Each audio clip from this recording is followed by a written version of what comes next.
Nicodemus here. Quick question. Why does conflict always rear its ugly head out of nowhere? Yeah, it's interesting if you look at anything that is even in a lot of transformational modalities and anything that's built on love. It could be something like a marriage, a partnership. It could be about people healing their inner child, their past, all these things. It could be things like sacred ceremonies, and the ego always finds its way in. And I want to read something from A Course in Miracles because it's important for us to understand a few things. Uh, this is what the Course says. It says, each day and every minute in each day and every instant that each minute holds, you but relive the single instant when the time of terror took the place of love. So we actually play out this time of terror, the Course calls it. That's what the conflict is. And we try to lose ourselves in things where we make the thing itself so valuable to us that conflict now can find its way in. And that's really with anything. Anything that we make an idol out of in the world, ultimately conflict will find its way in. And it's really important to understand that.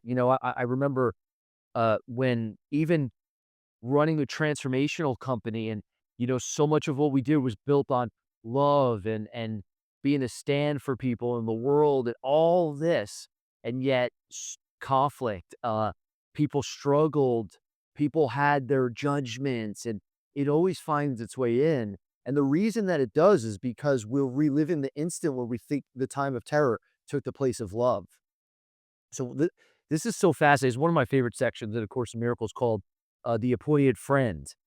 And this is chapter 26, section 6 in the Course. It says, anything in this world, this is a kicker here. Anything in this world that you believe is good and valuable and worth striving for can hurt you and will do so. So Jesus doesn't even, anything that you want to strive after, ultimately what Jesus is saying can hurt you and it will do so. He said, not because it has the power to hurt, but just because you've denied its permanent illusion and made it real. So what he's saying is that none of these things have the power to hurt us.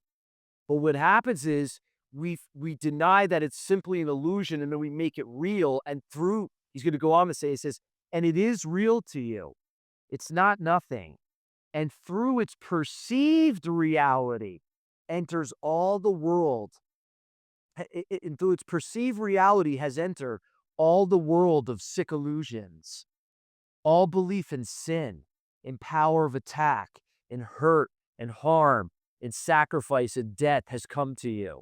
So what Jesus says is the moment we make something real, an illusion real, and that goes for anything. And this is how we know that we're making it real is the conflict shows up, we lose our peace, we get angry, we get frustrated. That's when we're making the illusion real. So what Jesus says, it says, it is real to you. It's not nothing.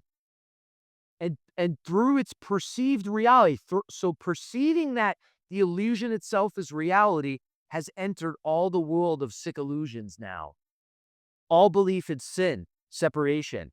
If sin's a weird word, it uses Christian terminologies, but it's not sin like we're sinners.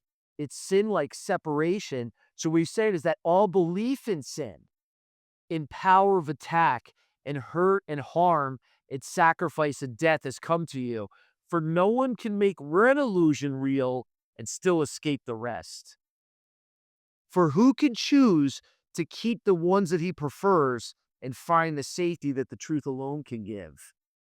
Who can believe illusions are the same, right? By defining them an illusion, they're not real. Who can believe illusions are the same and still maintain that even one is best?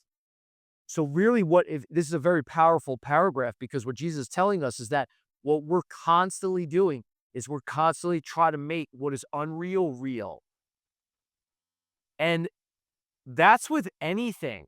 That's why so much and I just know this from working with people for so long that people do all kinds of seminars and workshops, and even me as I mean, I'm a trainer. I've been a trainer for over a decade. I've been very involved in all transformational work and, whether it's,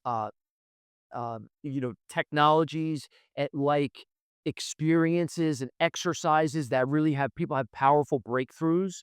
in human development, human potential, all that stuff, it still is very fascinating to me that no matter what, we all do what he's saying right here.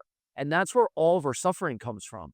And check this in your own life. The next time that you feel like you're struggling or you're suffering, look at I always ask myself, like, what am I trying to make real right now? Like, what am I making taking an illusion and trying to make it when I say real, try to make it reality.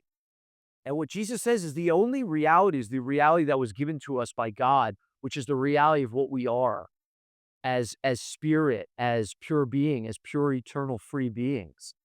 So I love this how he says, for who can choose to keep the ones that he prefers, the illusions that he prefers, and find the safety that the truth alone can give. And that's what we do. We try to pick and choose which ones we're going to make. Like, if I could just get this to be what I want it to be, it'll be like everything to me. And it always fails.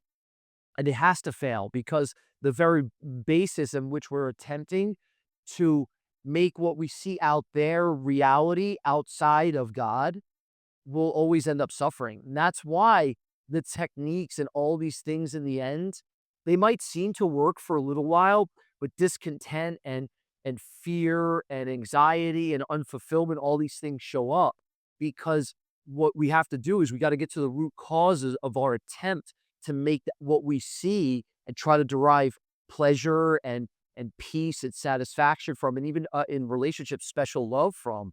That to when we stop doing that, we just start to see that the Holy Spirit is constantly showing us the actual perfection of what we are. Not that we don't have quote work to do in doing the lessons and practicing forgiveness, but we stop trying to make idols out of what we see and perceive out there in hopes that it'll finally fill us up and finally make us feel like we're whole. We just stop chasing after it. And it's like the old Lao Tzu quote that says, to the one who wants nothing, the whole world belongs to them. Because when we stop seeking and chasing and we stop taking the first anything in this world that you believe is good and valuable, worth striving for, can hurt you or will do so, not because it has the power to hurt, but just because we've been denied it's but an illusion and tried to make it real for ourselves. So see for yourself, like where are you losing your peace? That gives you a clue into what you're attempting to try to make real, like an idol, and then try to get it manipulated in such a way that if it's the way you want it to be, you'll finally feel at peace. You'll finally feel okay. And once we stop doing that, we can just see the natural perfection in God's creation all around us.